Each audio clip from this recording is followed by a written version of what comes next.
Hello everyone. In this video I want to talk again about Brusho. Two things about Brusho. My last video about Brusho, I tried it a little bit, didn't care for it that much and for what I used it for. But I promised I would try it again. And in the middle of the night I got this inspiration. But before I talk about my inspiration, what I want to show you is after I finished my video, which was on April 29th, I took my little paper out and I put it in the greenhouse. Now, it got sunlight, not ever direct sunlight, but a lot of light.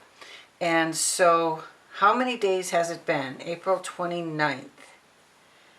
So it's almost June 1st. So that's been about a month. Just about a month.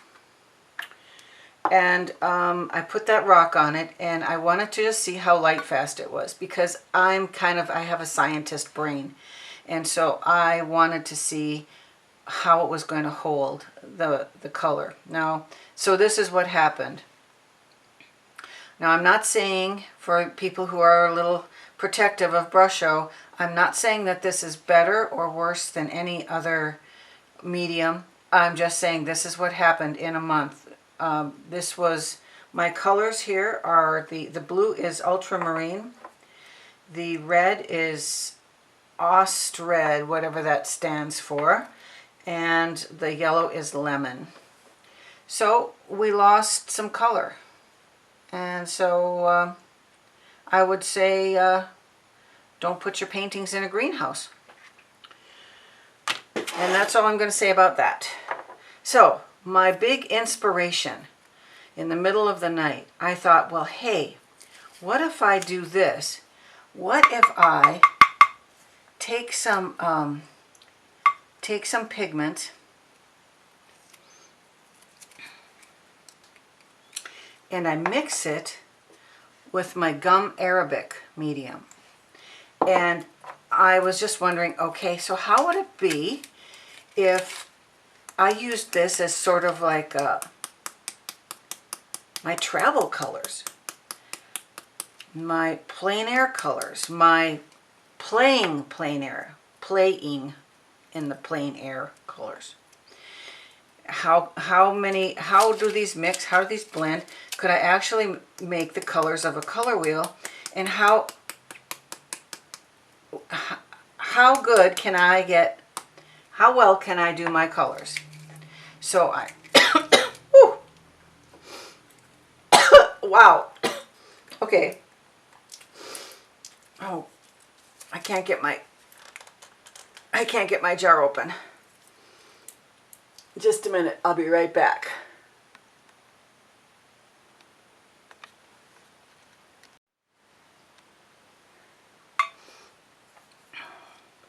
Okay, I got my jar open. Boy, I've been coughing a lot. I didn't really think about that as an issue with Brusho paints, Brushos. I'm going to try not to contaminate my colors. Let's see, how am I going to do this? Just putting a little in here. You don't need much gum arabic. Okay. I think what I'll do is I'll use different paint brushes for these three. So I'll mix up this one first.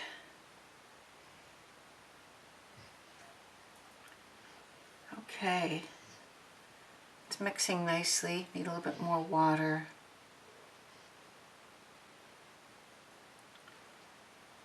Yeah. I put quite a bit of gum arabic in there. Yeah, that coughing, I can feel it in my nose. It's kind of like, didn't really think about that as an issue. You know, as artists, we have to pay attention to our health. Our faces are right in it, right in what we're doing. So, I can feel it in my nose. I like this red. Wow. That is a nice red.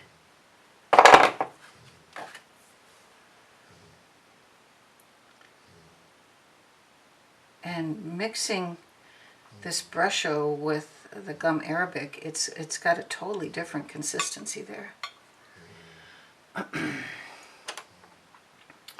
Oh, where's another brush? I'll use this one.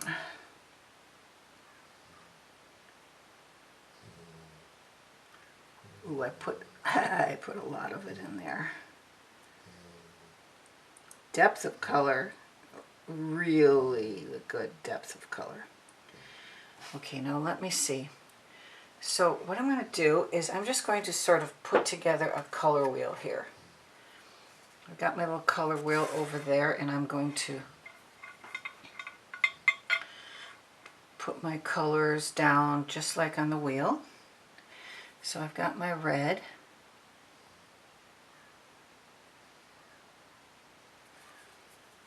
And I've got my blue is going to be down here.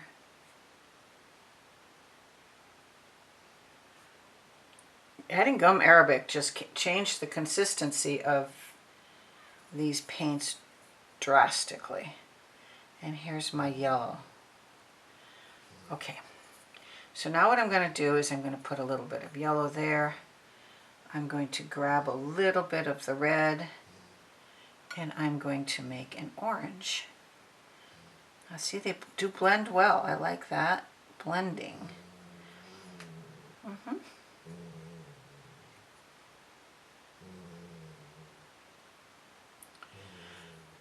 And we'll go a little bit redder and go to the red orange.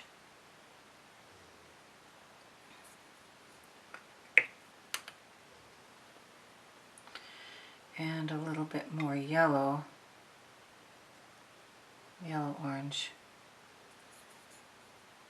Now see, I could, that's a nice orange with these three colors, the lemon, Ost red, I just can't remember what that Ost stands for, O-S-T. I like the orange, it's a nice, I could see using that in a painting where I was doing fall colors. Okie dokie, still coughing on that stuff. Grab a towel. Okay, so over here, let's go some red and a little blue. Let's make a violet. So in the center we've got violet. Ooh, that blue is so strong. I just messed that up. Let me dab that off of there and do that again. It's hard to get the feel for which are the most powerful colors.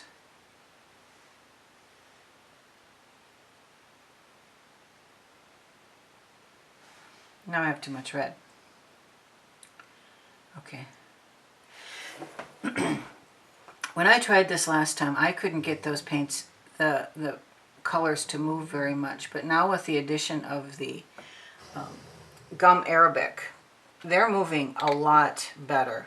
I don't remember seeing or hearing anyone talk about using gum arabic with their Brusho.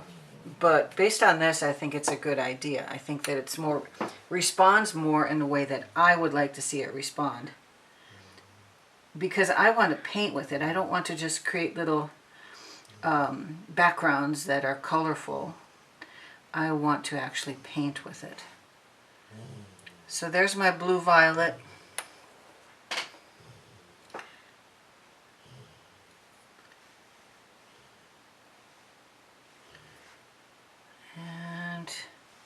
More red, more red, more red, more red, more red.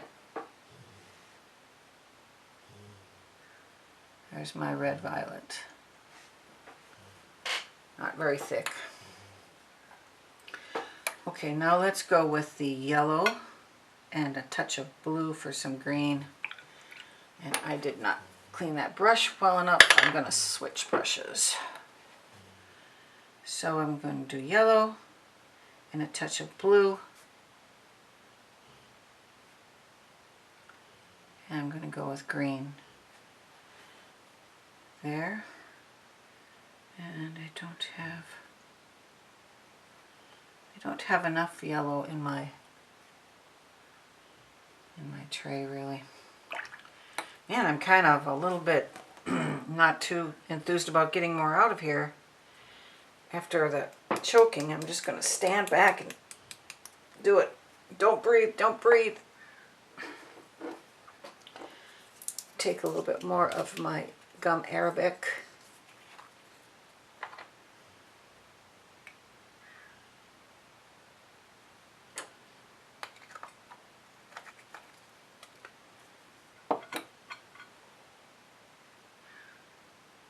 And try to keep this up out of the blue there so I can control the color a little bit better. All right.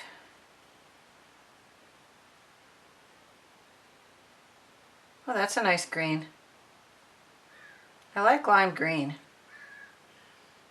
Now let's go with a little bit more blue. See, that's better. This wasn't a good test because I was running out of yellow.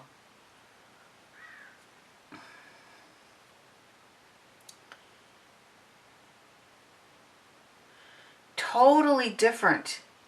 Completely different when you put gum arabic in there. It actually starts to behave like watercolor.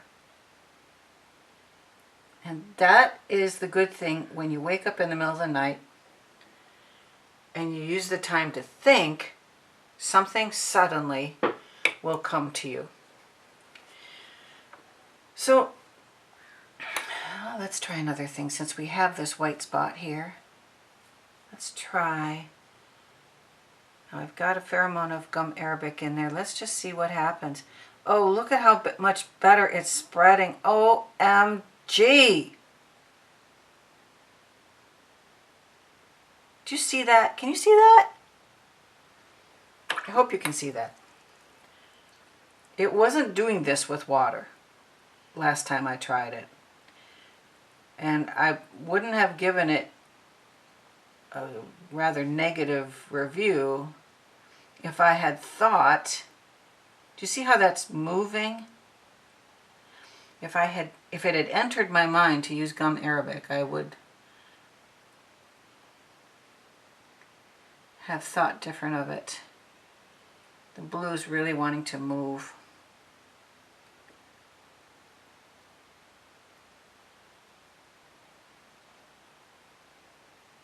That's really nice. That's nice. Now I could do something with that. Let's go a little green.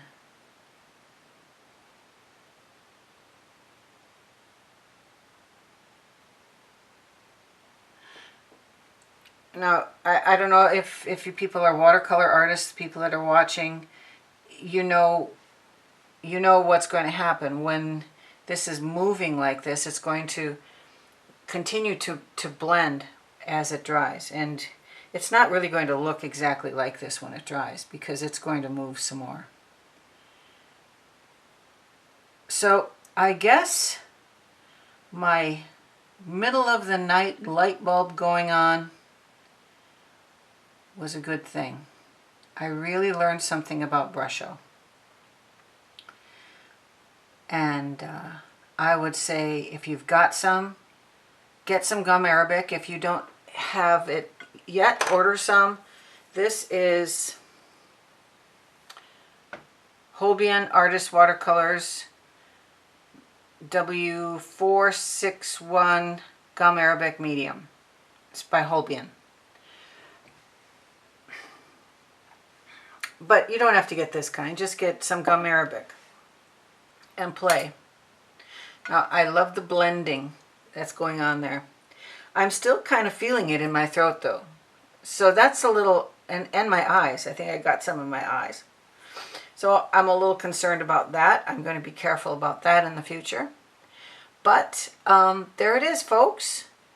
My brainstorm. Add gum arabic to Brusho. A success.